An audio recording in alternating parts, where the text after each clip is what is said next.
Halo, assalamualaikum warahmatullahi wabarakatuh. Ketemu lagi dengan Bagus Johan Maulana SKM dalam video konsultasi kusta. Teman-teman, hari ini saya akan share materi menjawab pertanyaan yang masuk di inbox Facebook saya dari Mas R ini. Selamat sore Pak Johan, saya pengobatan bukan menggunakan MDT di puskesmas tetapi menggunakan obat lain di rumah sakit. Apakah boleh? Siapa saja yang berhak memberikan pengobatan kusta? Oke, bagus.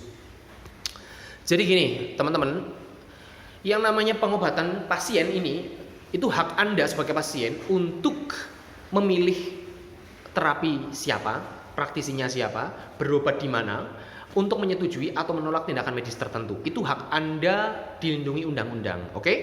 Tetapi kalau ini misalkan diterapkan juga nanti ada implikasinya, ya. Ada sesuatu yang memang harus Anda tanggung, program juga harus menanggung, Kemenkes juga akan menanggung akibat dari misalkan Anda terlalu dibebaskan seperti itu. Maksudnya begini.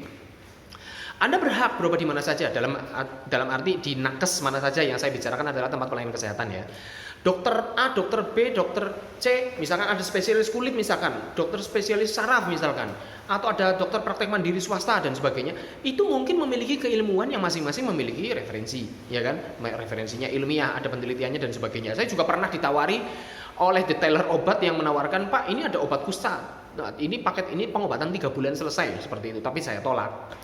Artinya tidak menutup kemungkinan di sana mungkin banyak regimen-regimen versi A, versi B, versi C yang saya tidak tahu, ya kan? Karena saya kerjanya di dinas kesehatan, ya saya tahunya adalah MDT itu.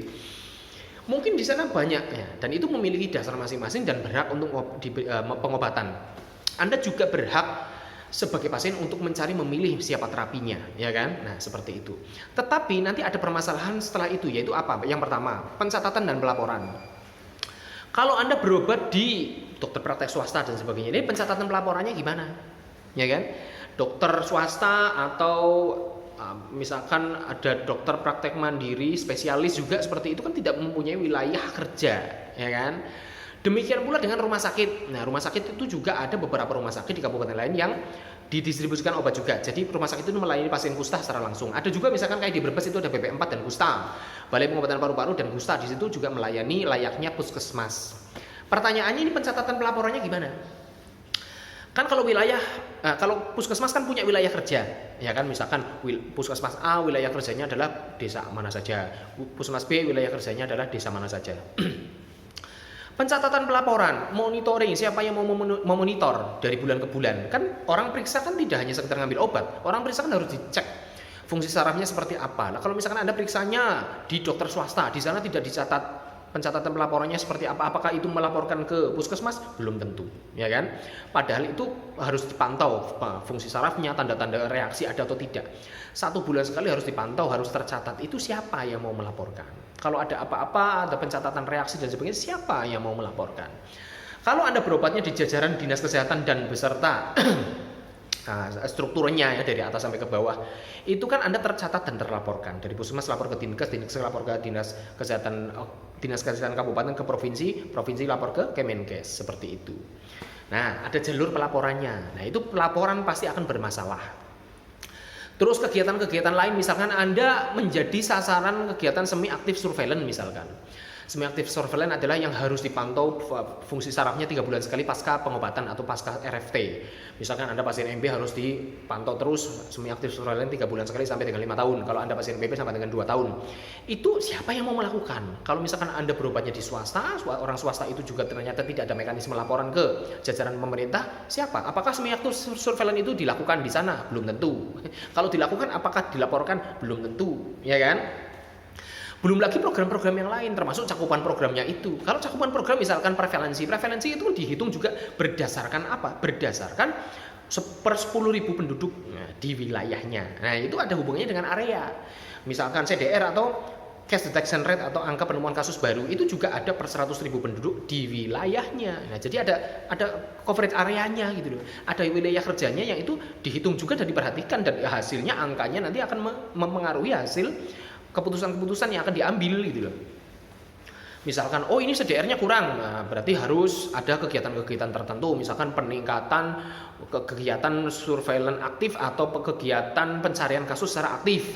Oh ini prevalensinya rendah, berarti udah bagus. Kalau ini prevalensinya masih tinggi, lebih dari 1, berarti akan menjadi desa prioritas untuk melakukan kegiatan rapid village survey dan sebagainya dan sebagainya. Itu akan mempengaruhi keputusan, Mas, angka-angka tersebut. Nah, kalau Anda tidak tercatat, itu Anda nggak masuk perhitungan ya. Jadi secara program juga kita kan ngatur seperti itu.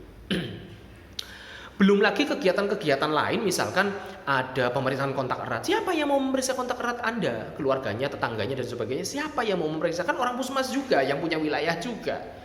Ya, misalkan ada kegiatan kemoprofilaksis, pemeriksaan kemoprofilaksis yang mau nganterin obat itu siapa? Kan orang wilayah puskesmas tempat juga.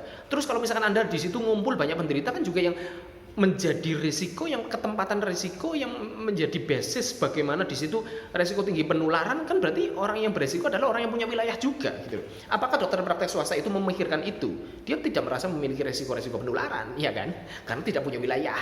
Demikian pula juga rumah sakit juga tidak punya wilayah kerja kan, karena orang siapapun boleh berobat ke rumah sakit tersebut seperti itu. Beda dengan puskesmas. Kalau puskesmas punya wilayah kerja, Mas. Ya, jadi dia bertanggung jawab atas semua urusan kesehatan yang ada di wilayahnya. Nah, memang penerapannya kayak gini tuh masing-masing kabupaten kota beda. Kemarin Kementerian Kesehatan juga ada surat yang memberikan usulan-usulan. Silakan yang mau memberikan usulan, barangkali ada rumah sakit tertentu yang mau di dropping atau didistribusikan obat-obat MDT. Jadi ada beberapa rumah sakit di kabupaten lain yang juga melayani seperti itu, melayani MDT. Kalau di Kabupaten Tegal, saya rundingan nih sama dokter spesialis di rumah sakit negeri saya. Ini gimana dok? Kalau misalkan apakah rumah sakit mau melayani obat MDT? Wah nanti sulit juga ya. Iya nanti gimana pencatatan pelaporannya, tindak lanjutnya, program-programnya ini itu ya. Lah daripada ribet ya udahlah nggak usah ya malah kayak gitu. Jadi kalau rumah sakit di sini menemukan kasus kusta ya pasti dirujuk ke puskesmas wilayahnya. Puskesmas di mana dia domisili, desa mana, dan desa itu merupakan wilayah kerja puskesmas mana, itulah yang bertanggung jawab seperti itu. Itu ya.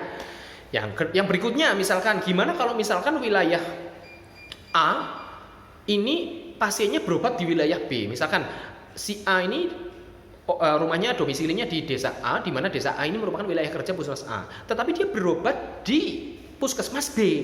Ini gimana nih? Ya, lagi-lagi saya tadi bilang bahwa yang namanya orang ini pasien itu berhak untuk memilih dengan siapa dan di mana tempat berobatnya. Tetapi lagi-lagi nanti itu akan menjadi sebuah kesulitan tatkala tadi yang saya sebutkan kalau misalkan kita mau menghitung cakupan kerjanya, cakupan atau capaian penemuan kasus baru, prevalensinya dan sebagainya itu sudah menjadi tanggung jawab wilayah masing-masing. Jadi kalau di Tegal ini sendiri kalau misalkan terjadi seperti itu, kamu orang wilayah puskesmas A tapi kok berobat ke B, kembalikan. Siapa yang mau melakukan pemeriksaan kontak erat? Yang beresiko di wilayah sana? Maksud yang mau melakukan kunjungan ke rumah adalah orang dari puskesmas B? Ya enggak toh. Nanti kan yang harus melakukan kunjungan erat, memberikan kemoprofilaksis juga orang puskesmas A, kan seperti itu.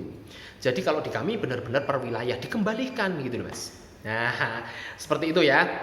Nah, kalau misalkan gini, kalau pindah gimana? Ya kan, misalkan nih ada orang kena kusta di Tegal, berobat pertama di Puskesmas Tegal, tetapi dia kerja di Jakarta, misalkan dia punya warteg gitu. Kebetulan orang Tegal itu kan banyak yang punya warteg di Jakarta. Saya berobat pertama 3 bulan di Puskesmas A, tetapi ini jadwal saya jaga warteg nih selama 6 bulan di Jakarta. Ini gimana nih? Apakah saya boleh meneruskan pengobatan di Puskesmas di Jakarta? Nah, kalau kasus-kasus pindah seperti ini, tanggung jawabnya siapa nih yang pemantauan dan sebagainya? Kalau ini saya melihatnya adalah bagaimana Anda bisa melakukan rutin pemeriksaan sebulan sekali. Jadi sebulan sekali ini kan sebenarnya pasien itu diharapkan datang ke puskesmas, ketemu petugas, diperiksa fungsi sarafnya seperti apa, apakah ada kelainan, apakah ada tanda-tanda reaksi, dan sebagainya, itu penting. Setiap bulan itu pemeriksaan fungsi saraf harus dilakukan. Jadi Anda kalau misalkan menderita kusta dan setiap sebulan sekali harus datang ke puskesmas, datanglah, ketemulah. Dan tidak hanya agendanya cuma minta obat doang terus bawa pulang. Bukan seperti itu. Agendanya diperiksa pemeriksaan fungsi saraf. Anda ketik Bagus Johan Maulana pemeriksaan fungsi saraf itu seperti apa, step-stepnya di situ. Itu idealnya itu seperti itu. Kalau tidak dilakukan ya itulah kenapa kadang ada reaksi yang tidak ketahuan, ada kelainan-kelainan tidak ketahuan, ada cacat tidak ketahuan gara-gara tidak rutin. Jadi seharusnya pemeriksaan fungsi saraf dilakukan sebulan sekali selama pengobatan. Nah, itu yang menjadi esensi penting di mana sih pasien ini harus berobat kalau kasusnya adalah domisilinya pindah-pindah seperti itu. Saya sarankan nih misalkan ada orang yang tadi saya ceritakan 3 bulan di Tegal terus setelah itu bulan keempat sudah di Jakarta dan di sana selama 6 bulan. Pertanyaannya gini, ini orang bisa datang rutin setiap bulan itu ke puskesmas mana. Kalau misalkan dia di Jakarta tapi sebulan sekali bisa pulang untuk ambil obat, ketemu keluarga, ketemu petugas kesehatan untuk pemeriksaan fungsi saraf di puskesmas di daerahnya, silahkan dilanjutkan seperti itu.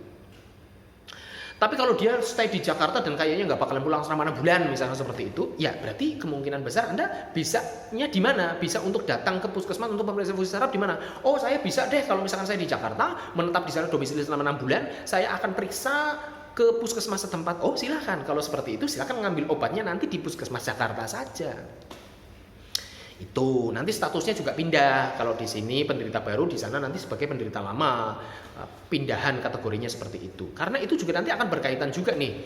Misalkan Anda ke sana tapi sendirian, ya kan? Lah, ya siapa yang akan melakukan pemeriksaan kontak erat kepada keluargamu? Kan juga yang ada di desa, puskesmas yang ada di desamu seperti itu. Nah, kalau misalkan kamu boyongan ke sana beserta keluarganya, ya, di mana sebelumnya waktu di Tegal tidak melakukan pemeriksaan kontak erat, belum sempat, terus juga melakukan kemoprovilaksis dan sebagainya. Nah, ini kalau boyongan beserta keluarganya seperti itu, ini juga kamu harus laporan ke puskesmas di Jakarta itu tadi, bahwa ini aku juga pindahan dan statusnya belum dilakukan pemeriksaan kontak erat dan juga belum diberikan kemoprovilaksis. Nah, nanti orang puskesmas yang di wilayah Jakarta itu yang meneruskan kegiatan-kegiatan tersebut, melakukan pemeriksaan kontak erat keluargamu, apakah ada penderita tambahan di situ. Kalau misalkan tidak ada tanda-tanda tambahan berarti bukan suspek kusta, berarti diberikan obat kemoprovilaksis seperti itu. Itu kaitannya dengan itu. Makanya saya melihat esensinya ini di mana nih? Nah, Anda bisa rutin pengobatannya di mana? Itu yang akan menjadi jawaban dan menentukan di mana Anda harus berobat. Gitu ya guys. Jadi pada dasarnya itu memang hak semua orang untuk memilih tempat berobat, di mana menerima atau menolak tindakan medis tertentu termasuk dengan pengobatannya. Tetapi ada implikasi-implikasi yang memang harus disikapi juga dengan serius. Demikian, terima kasih. Assalamualaikum warahmatullahi wabarakatuh.